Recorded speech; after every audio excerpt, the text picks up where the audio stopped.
আসসালামু আলাইকুম প্রিয় ভাই ও বোনেরা, আমরা প্রতিদিন অনেক কিছু দ্রুত চলতে দেখি।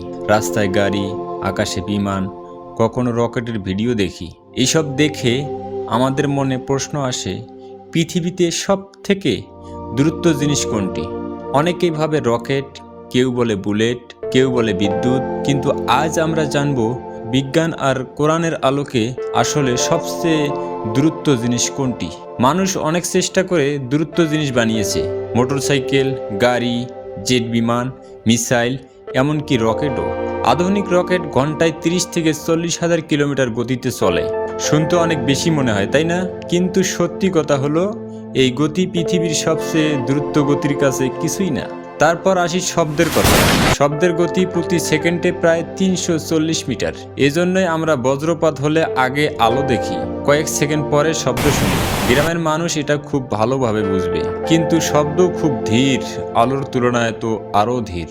অনেকে আবার বলে আগুন খুব দ্রুত, বাতাস খুব জোরে, বিদ্যুৎ চোখের পলকে পৌঁছে যায়। কিন্তু এগুলো কোনোটাই আসলে সবচেয়ে দ্রুত নয়।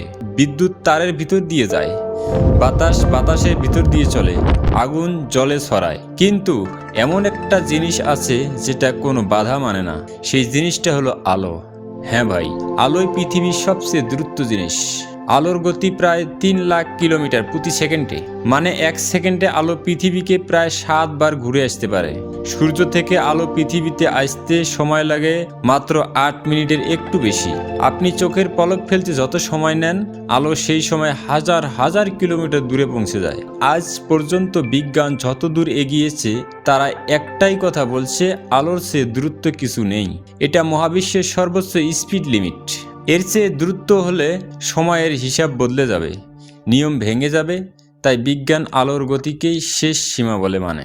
এখন আমি কোরআনের কথায় আসি। কোরআন কোনো বিজ্ঞান বই না, কিন্তু কোরআনে এমন কথা আছে যা আমাদের ভাবতে বাধ্য করে।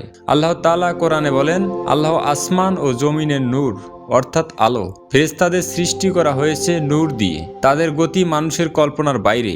কোরআনে আরও বলা হয়েছে, সূর্য, চাঁদ, নক্ষত্র সবই নির্দিষ্ট নিয়মে চলছে। মানে এই আলো, এই দ্রুত গতি সবকিছু আল্লাহর হুকুমে চলছে। ভাই, একটু ভেবে দেখুন, যে আলো চোখে ধরা যায় না, এত দ্রুত চলে, পুরো পৃথিবী 1 সেকেন্ডে কয়েকবার ঘুরে ফেলতে পারে। সেই আলো আল্লাহর আদেশ ছাড়া এক চুলও নড়তে পারে না। তাহলে আমরা মানুষ কতই না ছোট, কতই না দুর্বল। এই ভিডিও থেকে আমাদের শিক্ষা একটাই, বিজ্ঞান আমাদের আলোর গতি দেখায়, আর কোরআন আমাদের আলোর স্রষ্টাকে চিনিয়ে দেয়। পৃথিবীতে সবচেয়ে দ্রুত জিনিস হলো আলো, আর আলোর মালিক হলেন আল্লাহ রব্বুল আলামিন। ভিডিওটি যদি ভালো লাগে অবশ্যই লাইক দিবেন, কমেন্ট করবেন এবং নতুন নতুন ইসলামিক ভিডিও পেতে আমাদের সাথেই থাকবেন। আল্লাহ হাফেজ।